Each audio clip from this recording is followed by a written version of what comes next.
ምህሩዬ የኔ ውድ ካለሽበት ነገር ትወጫለሽ። የኔ ውድ አብሽሬ፣ ባልሽ ጀግና ነው። ከዚህ ነገር ያወጣሻል፣ አንቺንም ልጁንም ማለት ነው።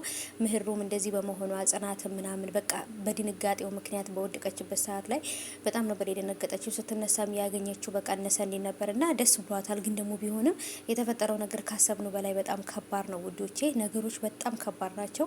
ይህን ሁሉ ነገር ኪራ ራሱ እንዳለበት ቢያውቁ ጽናትንም ይዘዋት ነበር የሚሄዱት እና ውዶቼ ምህሩን ናሆማ ሊያስመልጣት ይገባል። ልትሞት ትችላለች፣ ታማሚ ናት ምናምን እያላችሁ ነው። ነገሮች ከጠበቅነው በላይ በጣም ከባድ እየሆኑ ነው ውዶቼ። የጽናት ድራማ አዳዲስ ነገር ይዘውልን እየመጡ ነው። በጣም ልዩ ልዩ ነገሮች አሉት። በተለይ ይህን ሰሞን መቧከስ፣ መማታት፣ መደባደብ ስላለበት እኔ በጣም ተመችቶኛል። ምክንያቱም እንደዚህ ያለ ነገር ማየት ስለሚመቸኝ ናሆማም እንግዲህ የኔ ምህሩ ወዴት ወሰዷት፣ ማን የወሰዳት እያለ በጣም ነበረ ፌንት ሊበላ ትንሽ ነበር የቀረው፣ አዙሮ ሊጥለው ነበረ። ብቻ ግን ከባድ ነው። ሰላም ውድ የተከበራችሁ የቻናሌ ተከታታዮች እንዴት ናችሁ? ከኔ ጋር ሁሉ ሰላም ነው። ሰላማችሁ ብዝት ትርፍ ይበልልኝ ባላችሁበት ውድ ቤተሰቦቼ። ለዚህ ቻናል አዲስ ከሆናችሁ ሰብስክራይብ፣ ላይክ፣ ሼር አድርጉ ውዶቼ። ሰብስክራይብ ማድረግ እንዳትረሱ። አሁንም ሰብስክራይብ ማድረግ ቀጥሉ ማለት ነው። እያደግን ነው ውዶቼ። ሰብስክራይብ አድርጉ እና ሀባይቦቼ አሁን ላይ ያሉበትን ነገር ወይንም የጀመሩትን ነገር ያቆሙ እያላችሁ ነው። አንዱን ለማዳን በፈለገ ሰዓት የአንዱ ቤተሰብ ለአንዱን እያጠፋ ስለሆነ ነገሮች በጣም ከባድ ናቸው። እንግዲህ የዚችኛቱን የእሌኒ ልጅ ወይንም ደግሞ የናሆምን ልጅ ለማግኘት ብለው ነው እንግዲህ ይሄን ነገር ውስጥ ገብተው ጭራሽ ምህሩም የተጨመረችው ማለት ነው። ከምህሩ ቀጥሎ ደግሞ ማን ነው የሚገባው? ማን?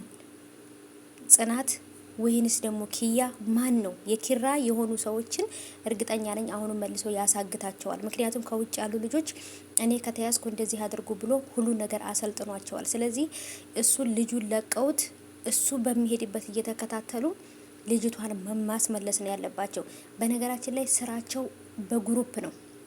በግሩፕ ተያይዘው እርስ በርስ እንትን ብለው ነው እንትን የሚያደርጉት ማለት ነው። ይህን ነገር የሚሰሩት ሰው የሚያግቱት ገንዘብ የሚቀበሉት በግሩፕ ስለሆነ ስራው የአንድ ሰው የሁለት ሰው ስራ ስላልሆነ ለማንኛቸውም ቢሆን በጣም ከባድ ነው ብዬ ነው የማስበው ውዶቼ።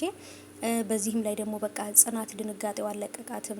ሰኒም ደግሞ ራኬብ ጋር እያወራች ነበረ። ሰኒም በፊት እሱ ነበር ያሸነፈኝ፣ እሱ ነበር ያሰቃየኝ፣ አሁን ግን እኔ ነኝ በተቃራኒ እሱን ማሰቃየው፣ መፍራት የለም ወደ ኋላ ማለት የለም እያለች ለራኬብ ለእህቷ እየነገረቻት ነበረ። ሰኒ በጣም ጎበዝ ልጅ ናት፣ አስተዋይ ልጅ ናት። ሁሉም በጣም ጎበዝ ልጆች ናቸው። ግን ቢሆንም አንዳንድ ጊዜ ጉልበታችንን ሳይሆን ጭንቅላታችንን ካልተጠቀምነ ተጎጂዎች እኛ ነን የምንሆነው። ሌላ ሰው እንጎዳለን ብለን ስናስብ ጉልበት ብቻ ሳይሆን አይምሯችንን ማሰራት፣ አይምሯችንን መጠቀም አለብን ብዬ አስባለሁ። ምክንያቱም ከምንም በላይ ከተግባር በፊት ሀሳብ ይቀድማል። ከተግባር በፊት ምንድነው ማድረግ ያለብን? ይህንን ነገር ካደረግን ይሄ ነገር ቢመጣስ እንዴት ነው ይሄን ነገር የምንወጣው ብለን በደንብ ነገሮችን መጀመሪያ ላይ አስበንበት ከገባን በኋላ መውጫው ይጠፋናል ማለት ነው። ስለዚህ ይሄን ልጅ አግተው የአንዲቱን ህፃኗን ልጅ ለማምጣት ብለው ሌላ ሰዎችን በዙሪያው እሷን አንዷን ልጅ እንደምንም ብለው ማግኘት ይችሉ ነበረ። ልጁን ሳይዙት ማንንም ሰው ሳያስነቁ መያዝ ይችሉ ነበር። ግን ደግሞ እነሱ ሶስቱም ቅዱሴም፣ ናሆሜም፣ ኪራም ስሜታዊ ናቸው። በስሜታዊነት ነው እየሄዱ ያሉት። ግን እውነት ቢያውቁ ልጅቷን ለማግኘት መከታተል ነበረባቸው። ማንም ሰው ሳያውቅ ምንም እንዳላወቁ እንዳልሰሙ ሆነው ተከታትለው ልጅቷን መያዝ ይችሉ ነበር ማለት ነው። ማግኘት ይችላሉ። ግን አሁን ላይ ነገሩን አደበላልቀውታል። ገና በጣም ከባድ ሪስክ ያስከፍላቸዋል። በጣም ብዙ መስዋዕት ያስከፍላቸዋል ብዬ አስባለሁ ከዚህ ነገር ለመውጣት እና ውዶቼ በጣም ነገሩ ከባድ ነው። መጨረሻው ምን እንደሚሆን እንግዲህ አብረን የምናይ ይሆናል። አሁን ላይ ጆከርም ስለ ልጅቷ ስላለው ነገር ስለነምህሩም ነገሮችን ለጓደኞቹ ተናግሮ እንዲፈለጉ ነገሩ እንዲጣራ እያደረጉ ነው። ብቻ ከባድ ነው። ህፃኗም ምህሩም በሰላም መገኘት አለባቸው። ግን ምህሩ ልብ ታማሚ ስለሆነች ቤተሰቦቼ እኔ በጣም ነው የፈራሁት የሆነ ነገር ትሆናለች ብዬ። እናንተስ ምን አሰባችሁ?